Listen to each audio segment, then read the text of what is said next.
Hello friends, आप सभी का स्वागत करते हैं हमारे चैनल रश्मि फन ब्लॉग पर। तो आप सब देख रहे हैं दर्द से मोहब्बत भाग 30। इससे पहले इस कहानी के 29 भाग अपलोड हो चुके हैं चैनल पर। अगर आप सब ने नहीं पढ़ा है तो ज़रूर पढ़ लीजिएगा। तो चलिए फ्रेंड, देखते हैं अब तक आप सब ने पढ़ा था। नील ने भी ना में अपनी गर्दन हिलाते हुए कहा कि पापा से बात नहीं करनी है आपको, मेरे साथ चलना है, कहीं भी नहीं जाना है आपको।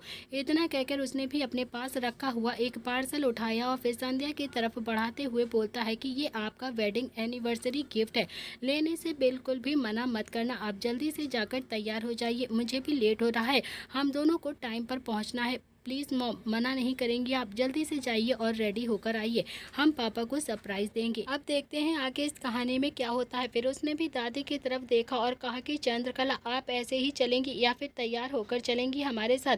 आपको क्या अलग से इन्विटेशन कार्ड देना पड़ेगा? दादी भी उठ गई और बोलती हैं कि अरे चलूंगी कैसे नहीं, इतने दिनों के बाद तो तुम लोगों ने एक पार्टी रखी है जिसमें पूरा परिवार होगा, मैं आती हूँ तैयार होकर, समझा तू? और संजय के पिताजी को भी बता दिया है ना तूने, वो अच्छे से तैयार होकर आ जाएंगे। नील बोलता है कि अरे संजय के पिताजी तैयार हो जाएंगे, तुम क्यों इतनी फिक्र करती हो चंद्रकला? संजय की माताजी, पहले आप जाकर तैयार हो जाइए।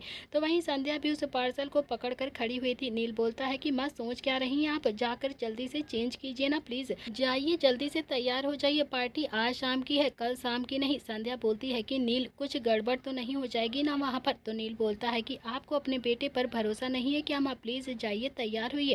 संध्या ने भी हल्की सी हाँ में अपनी गर्दन हिलाई और नील ने कहा कि तो फिर जाइए ना माँ, मैं आज आपकी और पापा की एनिवर्सरी बहुत ही ज़्यादा धूमधाम से सेलिब्रेट करना चाहता हूँ, प्लीज़ प्लीज़ मेरी बात को मान जाइए माँ। इतना कहकर नील ने भी अपने हाथ जोड़ लिए तो संध्या भी मना नहीं कर पाई, लेकिन कहीं ना कहीं उसके अंदर एक डर बहुत ही ज़्यादा था कि जब संजय उसे वहाँ पर देखेगा तो कैसे रिएक्ट करेगा और कहीं कुछ उल्टा सीधा ना बोल दे। लेकिन अब नील का दिल भी तो वो नहीं दुखा सकती थी।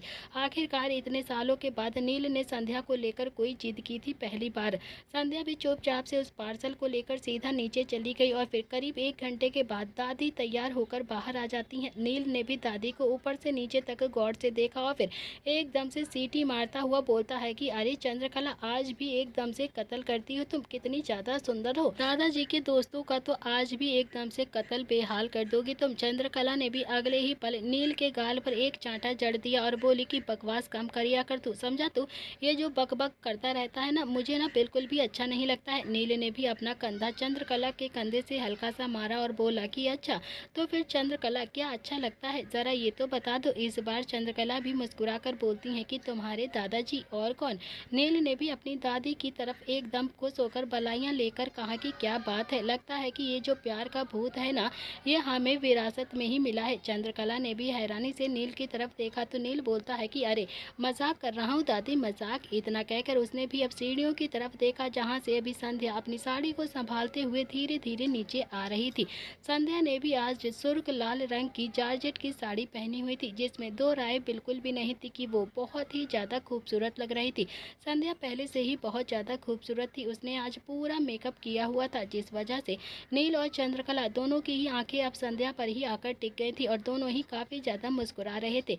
नील तो कुछ देर तक तो अब संध्या की तरफ ही देखता रहता है और फिर मन ही मन बोलता है कि अशोक चौहान की वजह से मेरी माँ की पूरी जिंदगी पुश्तैनी हवेली में ही गुजर गई है। ऐसे ही पागलों की तरह उन्होंने वो लम्हे कभी भी इंजॉय नहीं किए हैं जो उन्हें करने चाहिए थे। लेकिन अब बहुत हो गया है, बहुत ही ज्यादा। पापा को माँ को हमेशा के लिए अब घर लाना ही होगा। इतने में ही संध्या भी उन दोनों के पास आकर बोलती है कि नील, इतनी रेड साड़ी देने की क्या जरूरत थी तुझे, कितनी ज्यादा डार्क कलर है ये, हल्के रंग की साड़ी भी तो ला सकता था ना तू। नील बोलता है कि पहली बात तो आप इतनी बुढ़ी नहीं हो गई हो माँ कि आप लाल रंग की साड़ी नहीं पहन सकती हो, समझी आप? वैसे भी आज भी आप ना मेरी बड़ी बहन जैसी ही लगती हो, कोई नहीं कहेगा कि आप मेरी माँ हो। और दूसरी बात, आज आपको पापा का कत्ल भी तो करना है, तो फिर इसीलिए तो ये रेड साड़ी जरूरी देना था आपको। तो संध्या ने भी नील की बाजू पर हल्का सा मार कर कहा कि तू ना बहुत ही ज्यादा शरारती हो गया है, बहुत ज्यादा, एकदम से अपने पापा जैसा हो गया है। ये सुनकर तो नील ने भी मुस्कुराते हुए कहा कि अच्छा, पापा भी ऐसे ही शरारती थे क्या माँ? संध्या की आंखों में एकदम से शर्म फैल जाती है और उसके गाल भी हल्के से लाल हो गए थे। तो वो बोलती है कि नील, तू ना सच में बहुत ज़्यादा शरारती है, चल अब चलते हैं, तेरे पापा वेट कर रहे होंगे ना, जल्दी से चलो अब। नील बोलता है कि अभी थोड़ी देर पहले तो जाना नहीं था आपको, बहुत ज़्यादा मना कर रही थी, और अब देखो कैसे पापा के सामने जाने के लिए कितनी ज़्यादा जल्दी हो रही है आपको। संध्या थोड़ा सा मुंह फुलाकर सोफे पर बैठ गई और बोली कि नहीं, अब तो मुझे जाना ही नहीं है, नहीं जाना मुझे। नील बोलता है कि अरे माँ, मजाक कर रहा था मैं, अब मैं आपसे मजाक भी ना करूँ क्या, चलो जल्दी से उठो और चलते हैं अब। संध्या बोलती है कि नहीं, मैं नहीं जाऊँगी, अगर तू ऐसे ही छेड़ता रहेगा ना तो बिल्कुल नहीं जाऊँगी। नील अभी भी अपनी हंसी को कंट्रोल करने की कोशिश कर रहा था और संध्या भी मन ही मन खुश तो हो रही थी। इतने सालों के बाद वो संजय के साथ अपनी एनिवर्सरी सेलिब्रेट करने वाली थी, वो भी इतना तैयार होकर, वरना तो संजय ने लगभग संध्या से एकदम से किनारा सा कर लिया था। नील बोलता है कि अच्छा ठीक है, नहीं करूँगा शरारत बिल्कुल भी, अब तो चलिए ना माँ प्लीज़। संध्या बोलती है कि तू इतना बोल रहा है तो फिर तेरे दोनों ही भाई, वो तो मुझे जीने ही नहीं देंगे ना, कितना ज़्यादा मजाक बनाएंगे। मेरा तो बस रुद्र ही है जो मुझे बिल्कुल भी परेशान नहीं करता है। नील बोलता है कि हाँ हाँ, बस वो आपको परेशान नहीं करता है, बाकी तो पूरी फैमिली के नाक में दम करके रखता है ना आपका वो रुद्र, प्यारा सा बेटा। चलिए ना माँ प्लीज़ अब जल्दी से। इतना कहकर उसने भी संध्या का हाथ पकड़ा और फिर सोफे से उठा लिया। अब संध्या के चेहरे पर भी बड़ी सी मुस्कुराहट आ जाती है और वो भी मुस्कुराने लगते हैं। अब वो भी नील के साथ पुश्तैनी हवेली से निकलकर बाहर आ गई थी। संध्या ने भी गाड़ी का दरवाज़ा खोला, नील ने भी गाड़ी का दरवाज़ा खोला और फिर संध्या को बैठा दिया और फिर दादी भी आराम से संध्या के साथ पीछे बैठ जाती हैं। नील बोलता है कि ओह, तो मुझे अब ड्राइवर बनकर जाना है आप लोगों के साथ, चलो कोई बात नहीं, आप लोगों के लिए तो मैं कुछ भी कर सकता हूँ, मैं ड्राइवर भी बन जाऊँगा, कोई प्रॉब्लम नहीं है। इतना कहकर नील भी अब सीधा ड्राइविंग सीट पर आकर बैठ गया और फिर थोड़ी ही देर में उसने भी गाड़ी हवा में एकदम से दौड़ा दी। तो वहीं दूसरी तरफ रुद्र भी ब्लैक कलर का 3 पीस सूट पहनकर आराम से तैयार हो गया था। उसके दोनों ही भाई ब्लैक कलर के 3 पीस सूट पहनकर एकदम से रेडी थे। दोनों ही एकदम सीटिंग एरिया में आकर बैठे हुए थे और अपने फ़ोन में कुछ कर रहे थे। तो वहीं रुद्र भी इधर उधर चक्कर लगा रहा था और बार बार गेट की तरफ देख रहा था। फिर वो एकदम से बोलता है कि दादाजी तैयार हुए हैं या फिर नहीं। दादाजी भी ब्लैक कलर के सफारी सूट पहनकर बाहर आए और बोले कि हाँ हाँ, तैयार हो गया हूँ, देख ले, अपने बाप से पूछ ले वो तैयार हुआ है या फिर नहीं। तो रुद्र बोलता है कि हाँ दादाजी, पापा से भी पूछता हूँ अभी कि तैयार हुए हैं या नहीं। इतना कहकर उसने भी अब सीढ़ियों की तरफ देखा और जोर से चिल्लाया कि पापा आप तैयार हुए या फिर नहीं। अब संजय भी बाहर आता है अपने कमरे से और नेवी ब्लू कलर का सूट पहने हुए था आज संजय, और उसमें दोहराए बिल्कुल नहीं थी कि संजय भी बहुत ही ज़्यादा हैंडसम लग रहा था। संजय भी सच में पहले से ही खूबसूरत लग रहा था, नील जैसे ही दिखता था संजय, बस संजय की थोड़ी सी उम्र हो गई थी और नील अभी थोड़ा सा जवान था। वैसे भी अपने चारों ही बेटों के साथ अगर वो खड़ा होता तो शायद संजय उनका बाप बिल्कुल भी नहीं, बड़े भाई जैसा ही लगता था। संजय भी अब सीढ़ियों से होता हुआ सीधा नीचे आया और फिर रुद्र की तरफ देखकर बोलता है कि हाँ हाँ, मैं भी तैयार हो गया हूँ, इतनी जोर से चिल्लाने की क्या ज़रूरत है तुझे, लेकिन मुझे बताओगे कि सही कि आखिर हम किसकी पार्टी में जा रहे हैं। फिर उसने भी अपने दोनों ही नालायक बेटों की तरफ देखा और फिर जो आराम से सोफे पर बैठे हुए अपनी फ़ोन की स्क्रीन को स्क्रॉल कर रहे थे और आपस में ही कुसुर पुसुर कर रहे थे। फिर वो बोलता है कि ये दो नालायक भी जाएंगे क्या साथ में। रुद्र ने भी अपने दोनों ही भाइयों की तरफ देखा और कहा कि इन दोनों के बिना तो हम लोगों का मन नहीं लगेगा ना पापा, इसीलिए इन दोनों नालायकों को तो जाना ज़रूरी है वहाँ पर। संजय बोलता है कि अच्छा ये बताओ कि अब हम जा कहाँ रहे और किसकी पार्टी है।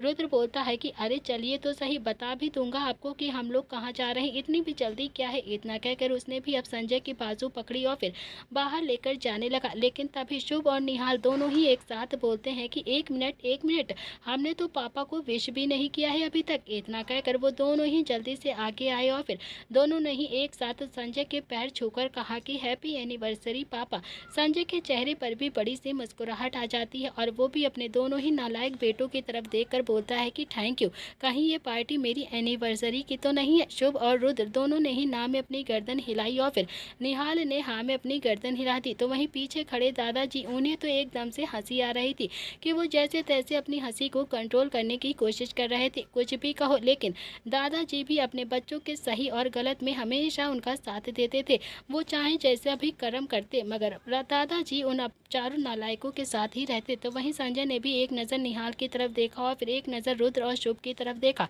अगले ही पर रुद्र ने भी संजय की बाजू पकड़ी और फिर खींचता हुआ बोलता है कि अरे पापा चलिए ना, आप कहाँ इस निहाल की बातों में आ गए हैं, आप तो जानते ही हैं ना निहाल को, इसका तो ऐसे ही रहता है, चलो अब जल्दी से चलो। इतना कहकर वो भी संजय को लेकर सीधा गाड़ी के पास आ गया और फिर उसने भी संजय को गाड़ी में आराम से बैठा दिया और फिर गुस्से में पलट कर निहाल की तरफ घूर कर देखा और फिर अपने दांतों को पीसते हुए धीरे से बोलता है कि हर टाइम सच नहीं बोलते हैं निहाल, हर टाइम तेरी ये मुंडी हमें ही क्यों हिलती रहती है। निहाल भी मुंह बनाकर बच्चों की तरह बोलता है कि झूठ बोलूंगा तो माँ चूहे के कमरे में बंद कर देंगी ना, इसीलिए कैसे बोल देता। और ये सुनकर तो रुद्र ने भी अपनी आंखें कसकर बंद कर ली। तो वहीं शुभ, उसका तो मन कर रहा था कि जैसे वो अभी के अभी अपना सिर गाड़ी की बोनेट पर जोर से दे मारे। दादाजी वो भी हंसते हंसते गाड़ी के पास आ जाते हैं और फिर गेट को खोलकर आराम से गाड़ी में बैठ जाते हैं। रुद्र बोलता है कि शुभ इसे समझा ले तू, वरना पिट जाएगा ये मेरे हाथों से कभी। शुभ ने कहा कि मैं तो बचपन से समझाता आ रहा हूँ भैया, इन बातों को 20 साल हो गए इसे समझाते हुए, लेकिन ये समझता ही नहीं है, हमेशा बस यही करता रहता है। छोड़िए ना, अब तो मुझे भी आदत पड़ गई है इसकी, आप भी आदत डाल लीजिए भैया। इतना कहकर उसने भी निहाल की बाजू को पकड़ा और फिर उसे लेकर सीधा गाड़ी के अंदर आता है और बैठ जाता है। तो वहीं रुद्र ने भी अब ड्राइविंग सीट पकड़ ली थी और थोड़ी ही देर के बाद रुद्र ने भी गाड़ी हवा में दौड़ा दी थी। करीब 1 घंटे के बाद राजस्थान के ट्रैफिक से निकलते हुए रुद्र ने भी गाड़ी एक 5 स्टार होटल के बाहर आकर रोक दी थी। आज सबके दिल में एक अजब ही सी हलचल हो रही थी। संजय ने भी रुद्र की तरफ देखा और कहा कि तो यहाँ पर है पार्टी। रुद्र बोलता है कि हाँ हाँ पापा, यहीं पर है पार्टी, मैंने बताया था ना बाहर से इन्वेस्टर आ रहे हैं, अगर एक इन्वेस्टर भी हमारी कंपनी में इन्वेस्ट करने के लिए रेडी हो गया ना तो फिर हम एक और नई कंपनी को खोल सकते हैं, बहुत ही अच्छा प्रॉफिट होगा इसमें। संजय भी बहुत ही प्यार से मुस्कुराते हुए बोलता है कि अब तो तुम बिजनेस में महारत हासिल कर चुके हो ना बेटा, तुम्हें तो अब मेरी ज़रूरत भी नहीं होगी। ये सुनकर तो रुद्र थोड़ा सा भावुक हो गया था और बोला कि आपकी ज़रूरत तो हमेशा पड़ेगी पापा मुझे, आपके बिना तो मैं कुछ भी नहीं कर पाऊंगा। और रही बात मेरी महारथी होने की, तो जितना भी नाम कमा लूँ मैं, लेकिन एक्सपीरियंस तो आपके पास ही है ना, मेरे पास उतना एक्सपीरियंस नहीं है। चलिए अब उतरिए गाड़ी से। इतना कहकर वो भी गाड़ी से उतरा और फिर साथ साथ संजय भी उतर जाता है और रुद्र भी संजय को लेकर सीधा उसी होटल के एक बड़े से हॉल में चला जाता है। जैसे ही संजय ने दरवाज़ा खोला, उसने पलटकर रुद्र की तरफ देखा और बोला कि यहाँ तो बहुत ही ज़्यादा अंधेरा है, यहाँ पर कैसे पार्टी होगी। रुद्र भी संजय के साथ अंदर आ गया और बोला कि हाँ अंधेरा तो बहुत ज़्यादा है पापा, लेकिन धीरे धीरे रोशनी भी हो जाएगी, आप चलिए तो सही। इतना कहकर वो भी अपने पापा को लेकर सीधा थोड़ा सा आगे आया और फिर संजय ने भी कहा कि रुद्र बहुत ज़्यादा अंधेरा है, कम से कम एक स्टाफ से कहो कि हल्की सी रोशनी ही करेगा। तो रुद्र ने कहा कि हाँ पापा अभी कहता हूँ, रुकिए तो सही आप। इतना कहकर उसने भी संजय को एक जगह पर बैठा दिया। फिर थोड़ी ही देर में वहाँ पर एक बड़ी सी स्क्रीन पर संजय और संध्या की फ़ोटो स्लाइड होने लगती है और वो फ़ोटो जिसे संजय ने दोबारा कभी भी नहीं देखा था, वो फ़ोटो जिससे संजय की एकदम से मीठी सी यादें जुड़ी हुई थी, वो फ़ोटो जिसे संजय हमेशा उठकर हमेशा अपने पास रखना चाहता था, लेकिन अशोक की ब्लैकमेलिंग की वजह से उस लम्हे को भी, उस मोमेंट को भी संध्या के साथ वो एंजॉय नहीं कर पाया था। संजय ने भी उसे हल्की सी रोशनी में रुद्र की तरफ देखा तो रुद्र ने भी धीरे से और बहुत ही प्यार से कहा कि पापा आज नहीं, प्लीज़ प्लीज़ आज नहीं, बिल्कुल भी आज एंजॉय करते हैं, साथ में सेलिब्रेट करते हैं प्लीज़। संजय भी बहुत ज़्यादा भावुक हो गया था और उसकी नज़र फिर से उस बड़ी सी स्क्रीन पर चली जाती है जहाँ पर एक वीडियो प्ले हो रही थी जिसमें संजय संध्या से शादी कर रहा था और नील उन पर एकदम से फूल फेंक रहा था। छोटे से नील को देखकर अब संजय के चेहरे पर भी बड़ी सी मुस्कुराहट आ जाती है। तो वहीं रुद्र, शुभ, निहाल तीनों ही अपने दांत दिखा रहे थे और दादाजी भी वो बहुत ही ज़्यादा खुश नज़र आ रहे थे कि तभी दादाजी बोलते हैं कि भाई हमें भी कहीं बैठा दो, क्या हम ऐसे ही खड़े रहेंगे क्या। शुभ जल्दी से दादाजी के पास गया और फिर दादाजी को लेकर संजय के बराबर में पड़े हुए एक सोफे पर आराम से बैठा दिया। सब वहीं पर बैठे हुए थे और उन फोटोज़ को देख रहे थे और थोड़ी देर तक उन फोटो को ऐसे ही चलती रहती हैं और फिर अचानक से बंद हो जाती हैं। एक बार फिर से उस कमरे में पूरा अंधेरा छा गया था। संजय भी कुछ और रिएक्ट करता उससे पहले ही वहाँ पर लाइट एकदम से जल जाती हैं। संजय ने भी देखा तो लगभग संजय के जितने भी जान पहचान के थे लोग, सारे रिलेटिव्स वहाँ पर मौजूद थे। वो रिलेटिव जो प्रताप फैमिली के बहुत ही ज़्यादा खास थे और कुछ बिजनेसमैन भी थे। तभी धनराज संजय के पास आया और फिर उसने भी संजय को धीरे से कहा कि रिएक्ट करने की बिल्कुल भी ज़रूरत नहीं है तुझे, तुम्हारे बच्चों ने मिलकर तेरी सारी सारी प्रॉब्लम को सॉल्व कर दिया है और आज से तू हमेशा के लिए आज़ाद हो गया है। संजय ने हैरानी से धनराज की तरफ देखा तो धनराज बोलता है कि आज इस पार्टी को अच्छे से अटेंड कर ले तू, उसके बाद मैं तुझे सब कुछ सच सच बता दूंगा, समझा। तू बताना तो पहले ही चाहता था, लेकिन मैं दिल्ली वाले प्रोजेक्ट में बहुत ज़्यादा बिजी हो गया था ना। प्लीज़ मुझे माफ़ कर दे मेरा दोस्त, प्लीज़। दोस्त मुझे दोस्त मानता है ना, तो फिर इतनी सी एहसान तो कर ही सकता है कि रिएक्ट बिल्कुल भी मत करियो। संजय ने भी अपनी पलकें झपका दी और तभी उसकी नज़र एकदम से मेन गेट की तरफ जाती है जहाँ से संध्या आ रही थी। संध्या को देखकर संजय बहुत ही ज़्यादा हैरान हो जाता है। उसने भी एकदम से अपने दिल पर हाथ रखा जो जोरों से धड़कने लगा था। उसे वो पल एकदम से याद आ गया जब संध्या वरमाला लेकर संजय के पास स्टेज पर आ रही थी। संध्या को भी थोड़ी सी घबराहट हो रही थी, इसीलिए नहीं कि वो संजय के पास जा रही थी, बल्कि इसलिए कि कहीं संजय रिएक्ट ना कर दे और सबके सामने उसको बेइज्जत ना कर दे। पिछले कितने ही सालों से उन दोनों ने अपनी एनिवर्सरी को कभी भी सेलिब्रेट नहीं किया था, ना ही कभी मिलते थे, और उनकी एनिवर्सरी को 25 साल हो गए थे। और संध्या संजय के पास आती है और बोलती है कि नील ने कहा था, इसीलिए आई हूँ आपके पास आपसे मिलने।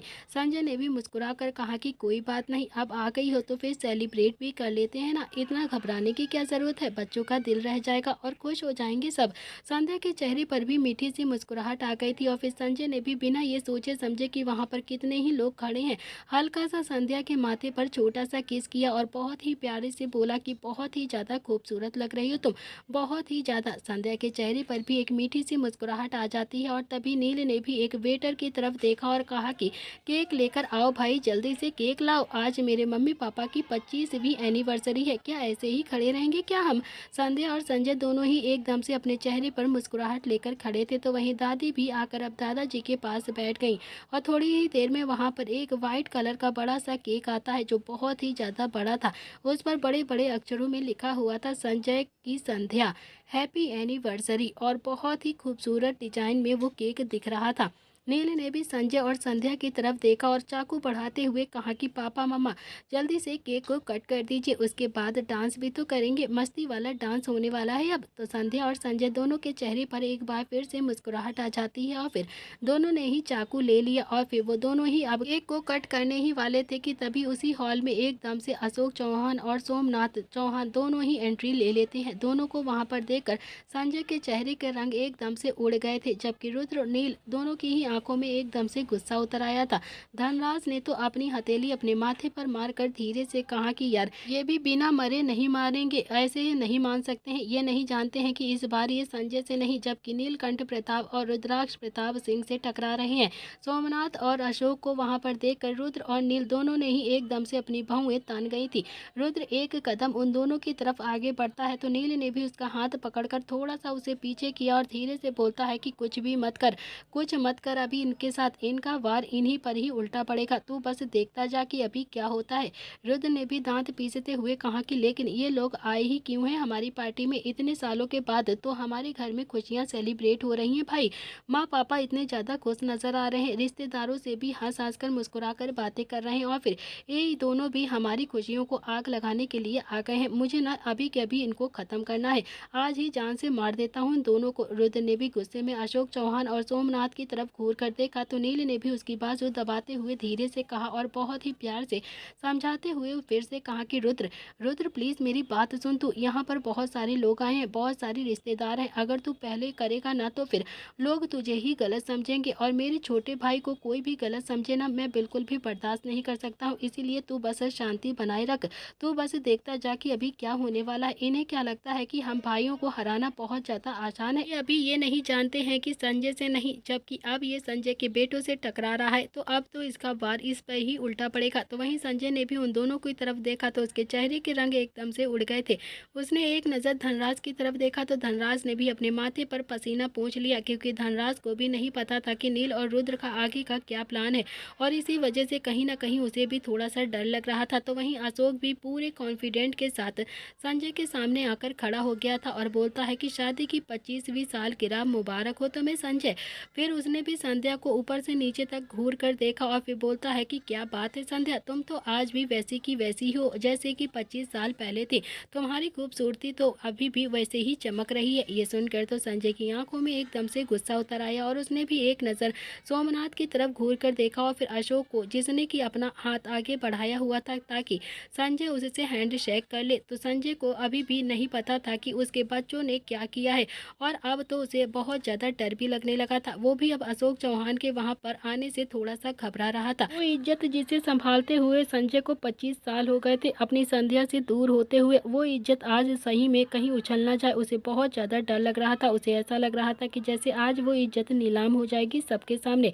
संजय ने भी कांपते हुए हाथों से उसकी तरफ अपना हाथ आगे बढ़ाया और फिर हैंड शेक कर लिया। अशोक ने भी हंसकर धीरे से कहा कि वैसे मुझे देखकर अच्छा लगा कि तुम दोनों को एनिवर्सरी सेलिब्रेट कर रहे हो। बहुत ज़्यादा अच्छा लग रहा है मुझे तुम दोनों को साथ में देखकर, वो भी पूरे 25 साल के बाद। लेकिन मुझे एक बात समझ में नहीं आई कि तुम दोनों अलग अलग क्यों रहते हो, क्या तुम मुझे बता सकते हो क्या? ये सुनकर संजय ने भी अपना हाथ पीछे खींच लिया और फिर उसके चेहरे के रंग तो पहले से ही उड़े हुए थे, अब उसका दिल भी जोरों से धड़कने लगा था। तो वहीं संध्या, उसकी आंखों में हल्का हल्का सा पानी आ गया था। उसे समझ में ही नहीं आ रहा था कि आखिर वो अशोक को क्या जवाब देंगे और क्या होने वाला है अब उन दोनों की जिंदगी में। ये बात तो संध्या भी नहीं जानती थी कि संजय उससे इतने सालों से दूर क्यों है, क्योंकि कहीं ना कहीं ये बात तो संध्या को भी बहुत ज़्यादा खटकती थी। और तभी अशोक ने भी पीछे पलट कर आए हुए मेहमानों की तरफ देखा और कहा कि आप लोग भी ना बिल्कुल कमाल करते हो। संजय ने अपनी पत्नी को तलाक दे दिया है और आप लोगों ने उसे रोका भी नहीं, बहुत ही ज़्यादा गलत बात है ये। और अब तलाक देने में इतने सालों के बाद फिर से ये दोनों एक साथ सेलिब्रेट कर रहे हैं और आप लोग ने कुछ पूछा भी नहीं इन लोगों से। कैसे मेहमान हैं आप लोग, कमाल करते हैं आप लोग भी, अपने बिल्कुल भी प्यार नहीं करते हैं संजय से। इतना कहकर अशोक ने भी नील और रुद्र की तरफ देखा तो रुद्र तो सुलगती हुई आंखों से अशोक चौहान की तरफ देख रहा था। तो वहीं नील, उसकी आंखों में एकदम से ठंडक आ चुकी थी, जैसे वो कहना चाहता हो कि तुम अपनी पारी खेल लो, फिर उसके बाद बेट तो हमारे ही हाथ में आएगी, जीतेंगे तो हम चारों भाई ही, क्योंकि इतनी आसानी से तू हमारा कुछ भी नहीं कर सकता है। तो वहीं अशोक दोनों ही भाइयों की तरफ देखकर मन ही मन बोलता है कि तुम दोनों को क्या लगा था कि मैं तुम दोनों को छोड़ दूंगा? तो हम दोनों आराम से ऐसे ही जिंदगी जियोगे। तुम लोगों ने मेरे घर आए और तोड़ फाड़ करा, वीडियो डिलीट करोगे और फिर मुझे पता नहीं चलेगा।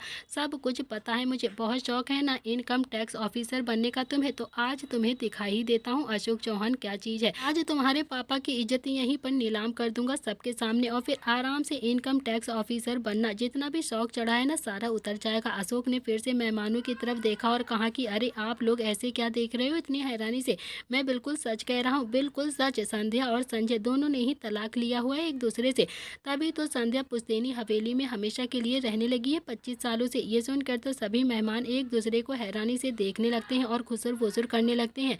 संजय, वो तो एकदम से नजरें झुकाकर खड़ा हुआ था, क्योंकि वो अच्छे से जानता था कि वो अशोक के एक सवाल का भी जवाब नहीं दे सकता है, क्योंकि उसे तो पता भी नहीं था कि उसकी वीडियो डिलीट हो चुकी है। पर अपने पापा को ऐसे देखकर चारों ही भाई काफी ज्यादा गुस्से में सोमनाथ और अशोक को घूर रहे थे। इतने में ही सोमनाथ भी अकड़ के साथ बोलता है कि अरे अशोक, मुझे लगता है कि ये लोग तुम्हारी बातों पर यकीन नहीं करेंगे, बिल्कुल भी यकीन नहीं आएगा तुम्हें इनकी बातों पर। तुम ना एक काम करो, इन्हें वो क्लिप दिखा दो जिनके आधार पर इन दोनों का तलाक हुआ था, दिखा दो ना ये क्लिप। तो ये सुनकर तो अब सबके चेहरे एकदम हैरानी से फैल गए थे और सबकी आंखें बड़ी हो गई थी। तो वहीं संजय, वो तो एकदम से पलट गया और उसकी आंखों से एकदम से आंसू बहने लगे।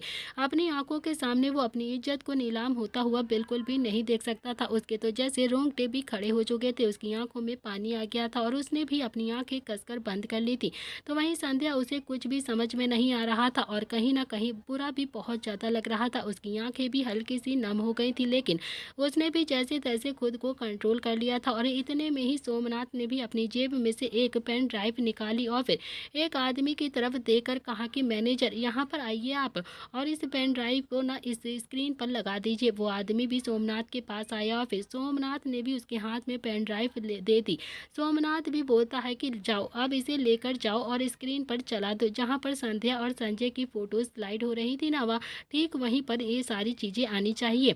आखिर संध्या को भी तो पता चलेगी कि आखिर उसका पति उससे दूर क्यों रहता है, आखिर क्या वजह है उसे तलाक देने की। ये सुनकर तो संजय भी एकदम से कांप गया था और फिर उसने भी हल्का सा पलट कर अशोक और सोमनाथ की तरफ देखा और ना में अपनी गर्दन हिला दी। दोनों के ही चेहरे पर बड़ी सी मुस्कुराहट आ चुकी थी और फिर अशोक ने भी संजय पर थोड़ा सा तरस खाते हुए कहा कि देखो संजय, संध्या मेरी भी दोस्त जैसी ही है, मैं भी उसे अपनी दोस्त जैसा ही मानता हूँ। अब इसे पता तो चलना ही चाहिए ना कि इसका पति का असली चेहरा क्या है और इसका पति इसे क्यों दूर रहता है। संध्या ही क्यों, तुम्हारे माँ बाप को, तुम्हारे बेटों को, तुम्हारे रिश्तेदारों को पता चलना चाहिए ना कि आखिर तुमने आज तक संध्या को खुद से दूर क्यों किया है। आखिरकार तुम क्यों संध्या के साथ अपने घर में नहीं रहते हो, उसे अपने करीब क्यों नहीं रखते हो तुम। वीडियो स्टार्ट होती है उससे पहले ही नील जोर से चिल्लाता है कि नहीं नहीं मिस्टर अशोक चौहान, आप हमारी ही पार्टी में आकर हमारी ही पार्टी को खराब बिल्कुल भी नहीं कर सकते हैं, बिल्कुल भी नहीं। आपको कोई हक नहीं बनता है हमारी पार्टी में आकर ऐसे कोई भी तमाशा करने का। अगर मेरे माँ बाप एक दूसरे से दूर रहते भी हैं तो फिर उनका ये निजी मामला है। आप कौन होते हैं यहाँ पर आकर ये ड्रामा क्रिएट करने वाले, किसने बुलाया है आपको यहाँ पर। ये वीडियो नहीं चलेगी, बिल्कुल नहीं चलेगी। ये सुनकर तो अशोक के चेहरे पर भी एक क्यूटली मुस्कुराहट आ जाती है और वो बोलता है कि क्यों क्यों नहीं चलेगी ये वीडियो। तुम्हारी माँ को पता होना चाहिए ना कि आखिरकार तुम्हारे बाप ने उसके अलावा कितनों के साथ रात बिताई है और क्यों इतना ज़्यादा दूर रखता है वो तुम्हारी माँ को। ये सुनकर तो संध्या का दिल एकदम से जोरों से धड़कने लगा था और उसकी आंखों में भी जो आंसू अब तक ठहरे हुए थे, जो उसने इतनी मुश्किल से कंट्रोल किया हुआ था, वो एकदम से बह गए थे। उसने भी संजय की तरफ देखा तो संजय ने भी अब शर्मिंदगी के साथ अपनी नजरें नीची कर ली थी और फिर संध्या ऐसे तो ऐसा लग रहा था कि जैसे अभी के अभी वो गिर जाएगी, उसकी जान उसके सीने से निकल जाएगी। लेकिन फिर भी उसने भी खुद को जैसे तैसे संभाल कर रखा हुआ था। और तभी नील बोलता है कि मैंने कहा ना कि ये वीडियो प्ले नहीं होगी, तो मतलब ये वीडियो प्ले नहीं होगी यहाँ पर। आप समझ नहीं रहे, किसी की बेइज्जती हो जाएगी तो कितना ज़्यादा बुरा लगेगा उसे। अशोक बोलता है कि अरे होती है तो फिर होने दो, मुझे क्या फ़र्क पड़ता है। और तभी सब उस वीडियो की तरफ देखने लगते हैं। जैसे जैसे वो वीडियो चल रही थी वैसे वैसे सबकी आंखें हैरानी से फैल गई थी। उस वीडियो में अशोक चौहान था जो किसी औरत के साथ इंटीमेट हो रहा था और ये देखकर तो अशोक की आंखें भी हैरानी से फैल गई थी। उसकी तो जैसे एकदम से धड़कनें तेज हो गई थी। तो वहीं सोमनाथ, वो तो बार बार अपनी जेब में से अपने हाथ को डालकर चेक कर रहा था कि क्या उसने सही वीडियो मैनेजर के हाथ में रखी है या फिर कहीं गलत पेन ड्राइव तो नहीं देती। और ये अचानक से अशोक चौहान की वीडियो कैसे चलने लगी। अशोक ने भी काफ़ी ज़्यादा गुस्से में सोमनाथ की तरफ घूर कर देखा तो सोमनाथ के चेहरे के रंग तो एकदम से उड़ गए थे। तो वहीं वो चारों ही भाई एकदम से मुस्कुराकर वीडियो की तरफ देखे जा रहे थे। चारों के चेहरे पर और दिल पर बहुत ज़्यादा सुकून दिख रहा था। तो वहीं जो औरत खड़ी हुई थी उन्होंने तो अपनी नजरें नीची कर ली थी।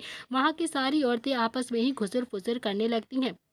इतने में ही नील बोलता है कि अरे क्या बात है, अपनी रंग रंगनियाँ दिखाने के लिए आप इतनी ज़्यादा खुश हो रहे थे, आप हमारी पार्टी में मिली थी क्या आपको अपनी ये सारी करतूतें दिखाने को। भाई तुम्हें तो शर्म नहीं आती है क्या। अगर इतना ही खुद को फेमस करना है तो फिर जाओ इंटरनेट पर डाल दो ना इस वीडियो को। ये क्या आप लोग हमारी पार्टी को ख़राब करने के लिए आगे अपनी इस वीडियो को वॉच कराने के लिए। मैंने कहा था ना कि किसी की भी इज्जत बेइज्जत करने का कोई सवाल नहीं होता है। और तभी सोमनाथ जोर से चिल्लाता है कि बंद करो, बंद करो इस वीडियो को। रुद्र ने भी अगले ही पल अपनी कड़कती हुई और अकड़ती हुई आवाज़ में कहा कि अरे अब ये बंद नहीं होगा, क्योंकि इसके बाद तुम्हारी भी वीडियो चलेगी ना, इसीलिए दो सबको वीडियो आना चाहिए ना नंबर से। और जैसा रुद्र ने कहा था वैसे ही हुआ।